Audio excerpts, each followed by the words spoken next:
Hey guys, welcome to my channel. If you are new here, welcome. If you're not new here, welcome back, y'all. My name is Danielle, and this is my spiritual journey. Okay, so before I get started, I do want to thank you. I saw that I have 27 subscribers. Thank y'all. Yay, me. Okay, yay, y'all too. So thank you for subscribing. Thank you for watching. Thank you for those of you who like the videos, and thank you for your comments. So today I want to talk about manifesting. This is not going to be your normal type of manifesting type video. But this is what I want you to do. I want you to think of things that you have manifested, things that you are like, I know I called this in, and things that, just bring you joy, light you up, and everything. And three things is fine. Three things is fine. If you got two things is fine. Fine, and two. Okay. And then on the other side, let's just do two things that you're like, oh man, like these things are like the bane of my existence. That would be like if you are like someone who is always wanting to be in a relationship, but you can't seem to find the right person or the right person find you, whatever you want to call it. Money, jobs, those types of things that aren't the way that you want them to be. They're not ideal, they're less than ideal type thing. Those would be things that will be on your bane of my existence type manifestations. You manifested those, y'all. You manifested them. I want you to understand seriously how powerful you are. And I'm going to quickly go through and try to show you your power. So on the side of things where people are just like, man, I'm not really feeling this. Like my financial situation is kind of like shitty and I don't like it. And I know I didn't manifest this. Like I know I deserve better. Like you're saying all the things, right? And so it's just like because I feel like this and I'm saying all these, I know I didn't manifest it. You did. So what I want you to look at is your power is expressed in so many different ways. It is more than what you say, it is how you think, it is how you feel, it is all of the above. And so, someone who is, let's say, having a financial situation, let's look at some things, right? You could be someone who has an income, you have a job or whatever, but maybe you complain about your job. Man, my job is shitty. I can't stand the people. The pay is blah. Like I should be able to pay, I should be getting paid way more than this. They never pay me what I'm worth, right? All those things. So if you're talking even about your money, you can be talking about your job and everything else, but if you're talking about even your pay, guess what? Your pay can be enough. Your pay can be more than enough. But because you're talking about it and making it like you can't live and you need more money, then that's going to be your situation. You're going to call in things like your lease payment may go up, and that could be on your apartment. Like I've lived in apartments a lot, as you know. Your apartment, let's say it's time to renew, you know that thing is gonna go up. It's going to go up, but it may go up significantly. Gas prices are going to be going up. Food prices are going to be going up. Movie prices are going to be going up. Everything is going to be going up. And then guess what you're going to be saying? You're probably going to be saying something like, man, I really can't afford shit right now. Like everything is going up. Like I can't afford anything. You're still calling in your financial situation, right? Of not being able to afford anything. You are calling that in. That's how powerful you are. Okay. So let's say that you're just like, man, I can't do nothing because the prices are so high. Now you've taken away a lot of your things, and so you're going to be one of those people that's going to feel like you have to just stay at home and probably flick and surf through TV or whatever the case is, because you're going to feel like, ah, man, I can't do anything. That is you are constantly calling that in. And in addition to constantly calling it in, you can just call somebody and talk to somebody or text somebody and be like, nah, you know what, I'm broke. You can just look at your bank account and be like, I'm broke. Then that's what you're calling it. You are doing that. You are doing it. Nobody else is doing it. You are doing it. I'm gonna tell you a quick story real quick. A quick story real quick. I'm gonna tell you a quick story. So at one point my daughter wanted to do AmeriCorps. And so she didn't want to do it by herself. She wanted me to do it with her, which is a year of service. And so we both did a year, but because of where we were financially, not financially, with education, those in AmeriCorps with more education are paid less than those with less education. So the less education you have, the more you get paid. The more education you have, the less you get paid. So in my instance, I was paid less than $900 a month. My daughter was paid over $1,000 a month. and we stayed in two different apartments. So we did not stay together because of how our terms started. She started 4 months before I did, and she was telling me I can go anywhere. Just do AmeriCorps. We can talk about it and share our stories or whatever. Go anywhere. So I had actually signed up to go to Hawaii. She had signed up to go to Austin. And so at the last minute, she was like, I changed my mind. Can you come here with me? And so I looked for something and I took like the first available thing that I saw. And so we both ended up in Austin. But again, I came after her because I was going to be going to Hawaii to do my year. And so we are in two different places. And with us being in two different places, we're having to do the money the two different ways. But, when I get there, then I take her the car. So she has a car and I am taking public transportation. But I'm still making sure that the vehicle, the insurance is done, gas is done. If it needs to go in for oil changes, whatever the case is, I'm making sure that I got it paid for.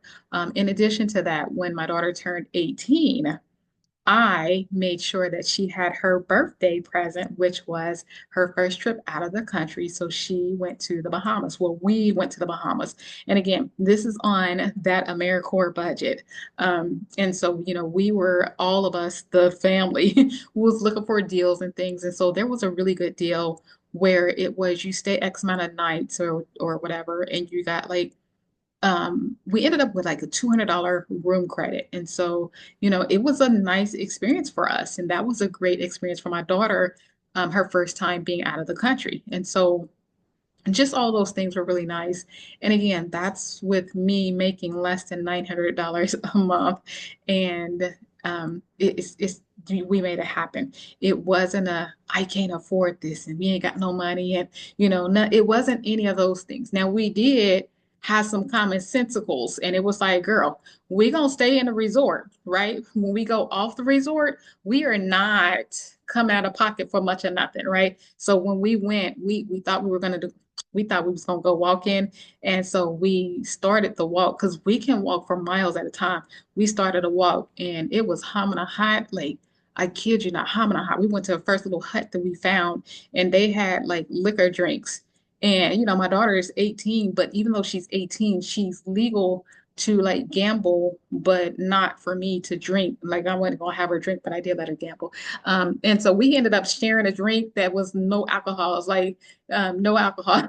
And so, that I think that drink was like $7. And we did half and half. Girl, you take the first half, I'm gonna take the second half. Then we went back to the resort because again, it was just humming hot. We weren't trying to spend money. Let's use this $200 credit. So those are things that we did. And so when we move forward, if there's any point in time when it's just like, man, I ain't got no money, watch your mouth. Watch your mouth. And then another thing that I want to point out is when people say, I don't have money, yes, you are calling something in, but know that that is something it's probably something you're wearing, right? It's something that is on you to the point of being concealed from you. So changing your words isn't going to be enough. It is something that you are thinking. And in another video, I had told y'all to personify money. And so when you personify money, of course, we also know that money is energy. But if you think about energy and you hold on to it, when you hold on to it, it can't easily flow. When it also can't easily flow and you're holding on to it, it's also saying something about trust. You don't trust that if you spend that money that it's going to come back to you or that it's going to come back to you in a timely manner or when you need it, right? All these things are going to be tied to that. It's also about love because why do you feel like it's gonna, all these things, right? All these things. And so it's something deeper that you really do have to follow and go through to see where it's coming from. Fix that because it is a belief that is no longer serving you. Maybe it served you at some point in time, but now that you're trying to call in money and to live a life where you can thrive, it's not working. It's just not working. And so that's how you do that. And to reinforce the fact that you can manifest, that's when we look at the things that we are calling in easily, right? I'm gonna call on my men right now. So I have come across some men not recently, but I have come across some men that are really into how they dress, right? They make sure they dress good, they look good, they smell good, their shoes is on point, they got the watch, they got the hat, they got all, now I'm not talking about them baseball caps. Uh, they got all of it, and it's just like they are nice, they are clean, they doing all that. You know, their house might be, their car might be too, but they gonna look good. They gonna look good. They gonna smell good, and it's just like that's their thing. It's in them. It doesn't matter. Like I said, their house might be like barely there, whatever the case is. Car, maybe they're riding a bus, but they are having one thing that they know they gonna look good. It's in them, right? I don't care what my financial situation look right now. I'm gonna look good, and so like as easy as it is for them to look good, and when I say look good, I'm saying again, they finances might not be where they want them to be, but they can have somebody gift them a hat, gift them a watch, gift them some shoes. They just gonna have it. It's just gonna be attracted to them because it's just them to be like, man, I know I look good, all the things, right? And so, females are the same way, but I wanted to make sure that I'm actually making space for men as well. And so it's just like that thing that it's easily like, okay, I'm not stepping out there and not looking good. Bras can even get to the point where, man, if they got a barber that's tripping or something, they get them clippers themselves and start lining their own stuff up. Like, nah, I'm not going out there looking like this. My barber said that they are busy up until next week. I need to get cut right now. So, they gonna do their own lineup and, do their own thing. They'll still go support their bras, but they gonna make sure that they stepping out all the time looking good. And so, it's just those things. It's just going to be natural for them. That's just them walking in. It's in their skin. It's in their belief. It's in their words. It's in their action. It's they are aligned with, I know I look good. I know I smell good too. And so it's just those things, as easy as it is, they won't be able to tell you how they are able to attract it. It just happens, man. Bruh, it just happens. Like it just comes to me. It's because it's who they are. It is in their DNA. It's who they are. But it's the same thing. That same man can have an issue with finances. It's the same thing. It is in that man's DNA, because and I'm not saying that it's really in the DNA. It could be something that's ancestral, but what I'm saying is it's something that is hidden. It is not just in the speech. It is in the speech. It is in the actions. It is in the thoughts. It is in everything. And so you think, okay, well, let me change my words. It's still going to be in your actions. It's still going to be in your mindset. You going to sit there and automatically, somebody going to give you some money. You ain't going to immediately spend it until you see what you're working with. Okay, did I get these bills paid? Did I do these things? It is responsibility, but it's also that part of you that's like, should I hold on to this? Or should I spend it? You know what? Maybe I should spend $5 of it. You got 500. Maybe I should just spend $5 to get me some whatever the case is. I don't know. But it's just like I'm just gonna hold on to the rest because I don't know when the next time is, and I'm gonna get some money like this. And so you just want to hold on to it unless somebody gives you something and they gift you some shoes. And you're like, ah, I'm so glad you gave me some shoes because I got this money and I just know what to do. And it's just that same, it's that thing, man. It's that energy. But for real, seriously, you are powerful. You are manifesting both. And when you are manifesting both, this thing that you love calling in and this thing that is probably the bane of your existence, that's again how powerful you are. Just look, like seriously, personify it if you have to. Personify money, personify if you are trying to call in a man, a woman, or whatever, personify a man or a woman and be like, hey, why you evading me? why you running around? Like, what is it that you're looking for? And all those things. And as you're having that conversation, the truth is going to come out of you. So that's going to help you figure out what's going on and some of the blocks that you may be putting up in your own road. So guys, again, thank you for following. Thank you for liking, subscribing. Thank you for your comments, and please continue to do so. But for real, if you have any comments or anything, put it in the comment section. I do see it. I will answer. Unless you do shenanigans. If you do shenanigans just sit there. If I do decide to do a video response, I'll probably just do a heart and a like or something, and yeah, put a video out later, and you'll know that I've responded to your question by whatever the video is talking about. So yeah, until then, I'll chat with y'all later. Y'all have a great one. Bye, y'all. Okay, where's the stop button? Okay, bye, y'all.